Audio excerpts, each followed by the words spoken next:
रामू और गुड्डी। अस्पताल में भर्ती है मेरी गुड्डी। थोड़ी सांस की तकलीफ है उसे। 65 वर्ष की है वो, मुझसे 4 साल छोटी। वो हमेशा मुझसे कहती थी, देख लेना मैं तुमसे पहले जाऊंगी। और मैं उसे डांटता था कि हमेशा मरने की बातें क्यों करती हो।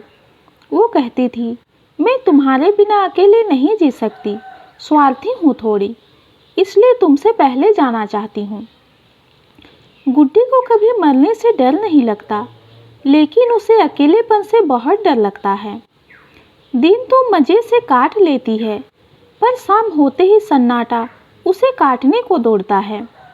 मैं गुड्डी के पास बैठा हूँ, उसका हाथ अपने हाथों में लिए सो रही है वो। अभी भी कितनी अच्छी लग रही है। मुझे उसकी सादगी पसंद है। मेरे लिए सब कुछ हो तुम, लेकिन कभी कहा नहीं। ऐसे ही प्यार जताना मुझे ज़्यादा पसंद नहीं, पर गुड्डी को पसंद है सदा मेरे इर्द गिर्द रहना, मेरे सीने से लगे रहना। मैं उसे प्यार से चिपकू कहकर बुलाता हूँ, जिससे वो अक्सर गुस्सा हो जाती है और मुझसे अलग होकर चुपचाप बैठ जाती है, लेकिन सिर्फ थोड़ी देर के लिए। हा हा हा, बात करने का इतना शौक जो है उसे। गुड्डी शांत है काफ़ी दिनों से, अपनी खराब तबीयत के कारण। नहीं तो वो इतना बोलती है कि मेरा आधा दिमाग खाली कर देती है। हा हा हा, हंसी आ गई सोचते सोचते। मेरे ऑफिस से आते ही वो शुरू हो जाती थी अपने पूरे दिन की कहानी बताना। कभी कभी तो वो ये भी नहीं देखती कि मैं सुन भी रहा हूँ कि नहीं, जवाब भी दे रहा हूँ कि नहीं, बस बोलती रहती थी। एक दिन मेरे पास आकर बोली, मुझे मालूम है तुम कई बार मेरी बातें ध्यान से नहीं सुनते, लेकिन मैं क्या करूं, जब तक तुम्हें दिन भर का हाल बता नहीं दूं, मुझे खाना हजम ही नहीं होता।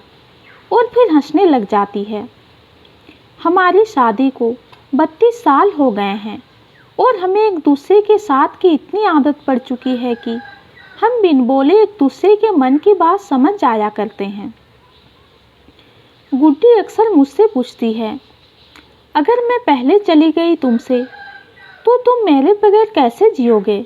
मैं हंसकर कहता हूँ, मैं किसी आश्रम में चला जाऊँगा और भगवान का ध्यान करूँगा। सच कहूँ, यह अक्सर मैं झूठ कहता हूँ।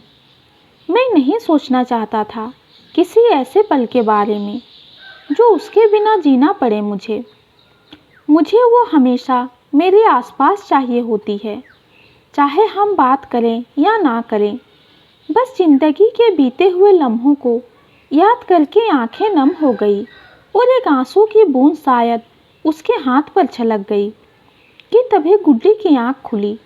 मैंने अपना हाथ उसके हाथों से हटा लिया और मुंह घुमाकर दूसरी तरफ आंसू पोंछने लगा। रामू, तुम रो रहे थे क्या?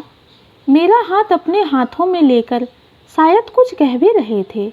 ये तो नहीं कह रहे थे ना कि गुड्डी, मैं तुम्हारे बिना नहीं रह सकता, तुम जल्दी से ठीक हो जाओ।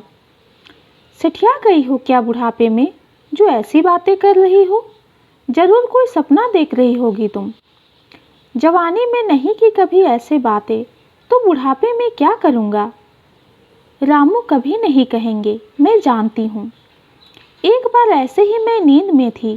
रामू मेरा सिर सहला रहे थे, मुझे थपकी देकर बच्चों की तरह सुला रहे थे। मेरी नींद खुल चुकी थी, फिर भी मैं चुपचाप सोने का नाटक करती रही।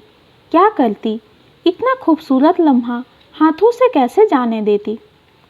सुबह उठते ही पूछा, रामू, तुम कल रात मुझे थपकी देकर सुला रहे थे क्या? रामू का वही जवाब, सपना देख रही होगी तुम। मैं मन ही मन मुस्कुरा उठी और बोली, अगर यह सपना था तो बहुत खूबसूरत था। आज मेरा डिस्चार्ज था अस्पताल से। रामू वही सब देखने चले गए और मैं आंखें बंद करके रामू के साथ बिताए हुए पल याद करने लगी। कभी कभी यादों को भी याद करने का अपना ही एक अलग मज़ा है। हम लड़ते भी हैं तो जी भरकर और प्यार भी करते हैं तो जी भरकर। हमारी लड़ाई कभी भी आधे एक घंटे से ज़्यादा नहीं चली। चाहे हम कितना भी लड़े, लेकिन अंत में रामू को गुड्डी और गुड्डी को रामू ही चाहिए। यूँ तो सारे ही पल खूबसूरत हैं, लेकिन एक पल ऐसा भी है जिसने मेरे अंतर्मन को बहुत गहरा छुआ था। वो पल प्यार का पहला पल था। मैं शादी के वक्त काफ़ी बीमार पड़ गई थी। स्लीपर कोच से हम शिमला जा रहे थे घूमने के लिए। मैं दवाई खाकर सोई हुई थी, रामू की गोद में सर रखकर। धूप के कारण मेरा शरीर तप रहा था।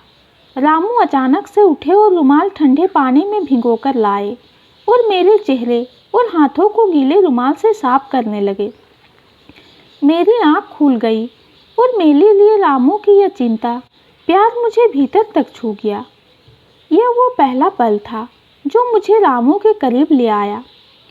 हमारे प्यार में वैलेंटाइन डे, चॉकलेट डे, फूल देना, कैंडल लाइट डिनर जैसा कुछ भी रोमानी नहीं हुआ, पर ऐसा बहुत कुछ हुआ जिसने मेरे लिए प्यार की परिभाषा ही बदल दी। रामू हमेशा मेरा हाथ थामकर चलते हैं, मेरे खाने का ख्याल रखते हैं। सुबह उठते ही कई बार कहते हैं, तुम सुबह बहुत सुंदर दिखती हो। कभी कभी तो दिन में कई बार आई लव यू भी कहते हैं। उन्होंने मेरी क्षमताओं को सदा सहारा है। मेरे हर रूप को उन्होंने सदा स्वीकारा है। उनका यह कहना, मैं हूँ ना गुड्डी, तुम चिंता क्यों करती हो, मुझे एक अलग तरह का सुकून महसूस करवाता है। हाँ, हमारा प्यार थोड़ा अलग है, कुछ खट्टा, कुछ मीठा सा है और फिल्मी तो बिल्कुल भी नहीं है। इस उम्र में भी मुझे रामू के इर्द गिर्द रहना अच्छा लगता है। वो आँखों से थोड़ी देर के लिए भी ओझल हो जाए तो भीतर खाली खाली सा लगता है। अपना कहने को उसके सिवा है ही कौन मेरा। रामू है तो घर घर सा लगता है, वरना वो वीरान खंडर सा लगता है। मैं आज भी रामू से मजाक करती हूँ, उन्हें छेड़ती हूँ और वो हंसकर कहते हैं, सठिया गई है मेरी बुढ़िया। उम्र से प्यार का क्या लेना देना। जितने ज़िंदगी बाकी है उतनी मैं हंसी खुशी गुजारना चाहती हूँ। अपनी शेष बसी ज़िंदगी में और खूबसूरत पल जोड़ना चाहती हूँ। हाँ, बस एक ही प्रार्थना है ईश्वर से, जब भी दुनिया से जाने का मौका आए तो रामू से पहले मैं जाऊँ। क्या करूँ, स्वार्थी हूँ। उनके बिना जीने के ख्याल से ही मेरी रूह कांप जाती है। गुड्डी उठ, अस्पताल से जाने का वक्त आ गया है। रामू ने सिर पर हाथ रखकर प्यार से उठाया तो मैं मुस्कुरा उठी। क्या हुआ, इसमें मुस्कुराने की क्या बात है, घर नहीं जाना क्या। बैग वार्डबॉय ले गया नीचे। रामू ने मेरा हाथ लिया अपने हाथों में हमेशा की तरह और हम चल दिए अपने घर, हमारे घर। तेरे होने से मेरी सांसों में खनक है, तू नहीं तो मेरा घर सूना है। तेरे सिर्फ होने के एहसास से ही घर खुशियों से भर जाता है। तू है तो घर घर लगता है, तेरे साथ जिया हर पल खूबसूरत लगता है। ये थी आज की कहानी। कहानी पसंद आती है तो चैनल को लाइक और सब्सक्राइब कीजिए। कहानी सुनने के लिए आपका बहुत बहुत धन्यवाद।